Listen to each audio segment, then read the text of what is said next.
வந்து ஆரி ஒர்க் போடுறோம் இந்த கிளாத்க்கு. அப்போ ஆரி ஒர்க் போடணும்னா எப்படி மார்க் பண்ணால் ஸ்லீவ் நம்ம கட் பண்ணிக்கணும். லைனிங்கில் வந்து கட் பண்ணி வச்சுக்கணும்.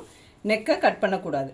என்ன டிசைன் போடுறோமோ அதை நம்ம டிசைட் பண்ணிக்கணும். பட் இது அவுட்லைன் மட்டும் நம்ம லைனிங்கில் வந்து கட் பண்ணிக்கணும். வைக்கும்போதே ஆரி ஒர்க்காக இருந்தாலும் எம்ப்ராய்டிங்காக இருந்தாலும் ஒரு 1/2 இன்ச்சுக்கு கரெக்டாக நம்ம டிராயிங் போட்டுக்கணும். ஏன்னா இந்த 1/2 இன்ச் வந்து நம்ம மைண்ட் பண்ணவே கூடாது எப்போவுமே. ஏன்னா அவங்க நூல் போட்டு கட்டும்போது இந்த இடம் ஹோல் விழுந்துடும். அதனால இதை யூஸ் பண்ண போகிறது கிடையாது. நம்ம லைனிங்கோட மெஷருக்கு ஓகே. இப்போ லைனிங்கோட மெஷர் இருக்குன்னா இப்போ இங்கே ஒரு 1/2 இன்ச்சு நம்ம சீமுக்கு கொடுப்போமா. அப்போ இந்த 1/2 இன்ச்சுக்கும் அவங்க ஆரி போட தேவையில்லை. ஆரி ஸ்டார்ட் பண்ணுறதே இங்கேருந்து தான். இது கட்டுறக்கு ஓகே. இந்த கேப் வந்து நம்ம சீம் அலவன்ஸ்க்கு. இப்போ இதுலேருந்து நம்ம வைக்கும்போது இப்படி வச்சிடணும் கரெக்டாக சென்டர் பண்ணி. இப்படி இதை வச்சு இப்படி டிராயிங் போட்டுருவோம். ஸ்லீவை போட்டதுக்கப்புறம் இங்கே 1.5 இருக்கு இல்லையா, இங்கேயும் 1.5க்கு நம்ம டிராயிங் வச்சிடறோம். ஓகே, அங்கேயும் வச்சுருவோம். இந்த இடத்துல அதே மாதிரி கரெக்ட் மெஷர்மெண்ட்க்கும் டிராயிங் போட்டுட்டு 1.5க்கும் போட்டுருவோம். ஓகேவா. இங்கே துணி பத்தலை உள்ளே போயிட்டோம். அதை அப்படியே மடித்து இந்த 1.5 கொடுத்துருக்கோம் இல்லையா, இந்த 1.5லேருந்து இன்னொரு 1/4 இன்ச் எக்ஸ்ட்ரா மடிச்சுக்கணும். ஃபுல் ஒர்க் நெட்டடில் பண்ணுறதா இருந்தாலும் இதுதான் மெத்தடு. இங்கேருந்து 1/2 இன்ச் உள்ளே கொண்டு போயிடணும். இதுக்குள்ளே தான் அவங்க ஆரியே போடணும். ஓகேவா. இதுவும் அதே மாதிரி தான். இப்போ நமக்கு இங்கே 1.5 இருக்குன்னா அதுலேருந்து ஒரு 1/2 இன்ச்சு மடிச்சுக்கணும். மடிச்சுட்டு அதோட வந்து நம்ம இதை வந்து கனெக்ட் பண்ணிடுறோம். ஓகே. இப்போ இந்த மெஷர்மெண்ட்லேருந்து ஒரு 1/4 இன்ச் உள்ளே கொடுத்துடணும். நம்ம இங்கே போட்டிருக்கோம் இல்லையா, இது எப்படி நம்ம சீம் அலவன்ஸ்க்கு போயிடும். கரெக்டா. இதுக்குள்ளே மட்டும்தான் நம்ம டிராயிங் போடுறோம். இதே டாட்ஸு இந்த ஃப்ளவர்ஸ் குட்டி குட்டியாக போடுறோம்னா இப்படி ஒரு 4-5 டாட் வச்சு கொடுத்துடணும். எதுக்குன்னா நமக்கு அந்த குட்டி குட்டி பூ போடணுங்கிறதுக்காக, அவங்களுக்கு தெரியணும் மறந்துடக்கூடாதுங்கிறதுக்காக. மோஸ்ட்லி அந்த 1.5லேருந்து நல்லா இதை டார்க்காக டிராயிங் போட்டோமா, ஏன்னா இதுக்குள்ளே இருந்தாலே நமக்கு போதும். வந்து இது வெளியோடுது.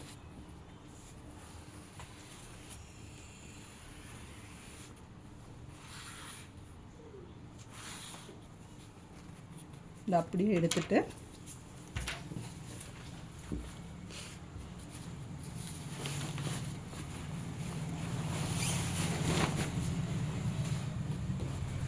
ஒரு சைடு போட்டுட்டு அதை அப்படியே திருப்பிட்டு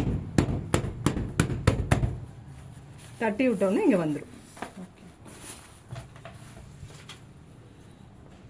இது அப்படியே டிராயிங் போட்டு ஸ்லீவ் எல்லாம் போடுறது வந்து நீங்கள் மெட்டீரியலுக்கு தகுந்த மாதிரி பார்த்துட்டு போட்டுக்கணும். எல்லாமே எல்போ ஸ்லீவ் போட்டு டிராயிங் போட முடியாது. சிலது வந்து துணி பத்தாது. அப்போ அவங்களுக்கு வந்து 1/2 ஹேண்ட் தான் போடுவோம். நம்ம எந்த அளவுக்குள்ளே போடுறோங்கிறத நம்ம அவங்களுக்கு எக்ஸ்பிளைன் பண்ணிடணும். இதுக்குள்ளே போட்டிங்கன்னா போதும். இவ்வளோ தான் ஸ்லீவோடது. பாஸ் பண்ணிக்க பேக் பீஸ் டிராயிங் போடுறோம். நமக்கு என்ன நெக் ஷேப் வேணுமோ அந்த நெக் ஷேப் வந்து இதில் டிராயிங் போட்டுடணும் நம்ம லைனிங்கில். ஆனால் கட் பண்ணக்கூடாது.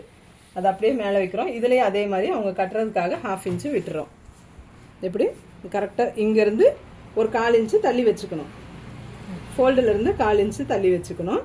நம்ம அவங்க கட்டுறதுக்காக ஏற்கனவே 1/2 இன்ச்சு கீழே இருக்கு இல்லையா, அயன் பண்ணிக்கணும் கிளாத்தை நீங்கள். அப்போ தான் உங்களுக்கு கரெக்டாக இருக்கும். விட்டதுக்கப்புறம் ஒரு 1/2ங்கிறத ஒரு 3/4 இன்ச்சை விட்டுருங்க. ஏன்னா சீம்க்கு எடுத்துக்கலாம் அதனால். ஓகே. இது வந்து கரெக்டாக கொடுத்துருங்க. இங்கே இந்த இடம் அதே மாதிரி கரெக்டாக போட்டுட்டு மறுபடியும் மேலே ஒரு 1/2 இன்ச்சு. இது வந்து சீம்க்கு நம்ம என்ன மெஷர் பண்ணியிருக்கோமோ அதுலேருந்து. ஓகேவா. இங்கே ஏன் 1/4 இன்ச்சு தள்ளி வைக்கிறோம் அப்படின்னா இந்த நெக் இருக்கு இல்லையா, நெக் 1/4 இன்ச்சு தள்ளி வைக்கும்போது அங்கேருந்து ஸ்டார்ட் பண்ணால் நமக்கு சீம் அலவன்ஸ்க்கு கிடச்சிருச்சா இங்கே. ஓகேவா. அதே மாதிரி தான் இந்த இறக்கமும் நம்ம என்ன பண்ணுறோம், இங்கேயும் 1/4 இன்ச்சு தள்ளி வச்சுருக்கோம். இந்த இறக்கமும் நம்ம வந்து 1/4 இன்ச்சு இறக்குறோம். இப்போ இந்த இடத்துல டார்க்காக போட்டு தட்டி விட்டோம்னா இங்கே விழுந்துடும். நெக்கை மட்டும் டார்க்காக போட்டுக்கணும். இப்போ அந்த மெஷர்மெண்ட்லேருந்து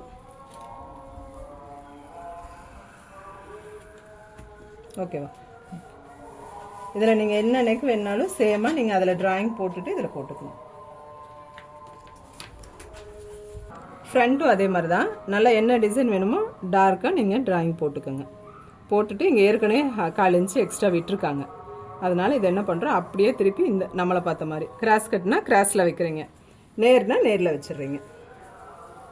நீங்கள் இதில் போட்டு வச்சா உங்களுக்கு என்ன பெனிஃபிட்னா, இந்த நெக் பீஸை இங்கே கொடுத்துடலாம், இப்படியே போட்டுடலாம், நமக்கு இந்த இடத்துல பட்டி கிடச்சிரும். ஓகே, இதை அப்படியே வச்சு தட்டி விட்டோன்னு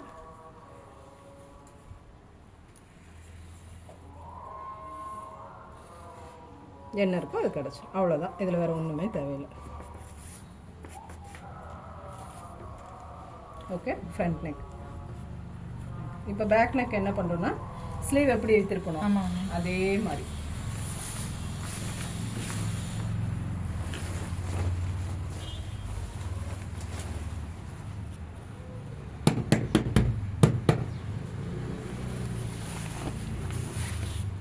ஓகே. அதை கொஞ்சம் டார்க்காக மார்க் பண்ணிக்கலாம்.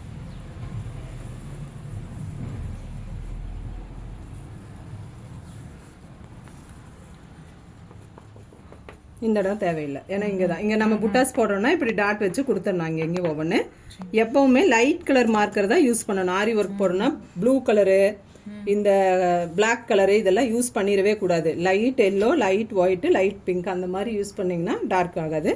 அதுக்கப்புறம் நம்ம ஹேங்கிங்ஸ் எடுக்கிறோம் அப்படின்னா வேறு எந்த கிளாத்தும் யூஸ் பண்ணக்கூடாது. இப்போ இதுலேயே நம்ம வந்து அந்த டெசல்ஸ் வேணும் அப்படின்னா இப்படி 4 பீஸ் வந்து இப்படியே நம்ம டிராயிங் போட்டுடணும். ஏன்னா இந்த துணி நம்ம வேஸ்ட்டு தான் பண்ண போகிறோம். அப்போ இந்த துணியில் வந்து நம்ம இது 4 போட்டு கொடுத்துட்டா அவங்க அதில் வந்து ஆரி பண்ணி கொடுத்துருவாங்க. நம்ம கரெக்டாக, அதாவது இது ஒட்டின மாதிரி போடக்கூடாது, ஒரு 1/2 இன்ச்சு கேப்பு கண்டிப்பாக இருக்கணும் போடும்போது. இந்த மாதிரி இறக்கி இப்படி கிராஸில் போட்டிங்கன்னா நமக்கு கிடச்சிரும், நேராக போட்டால் கிடைக்காது. அவ்வளோதான்.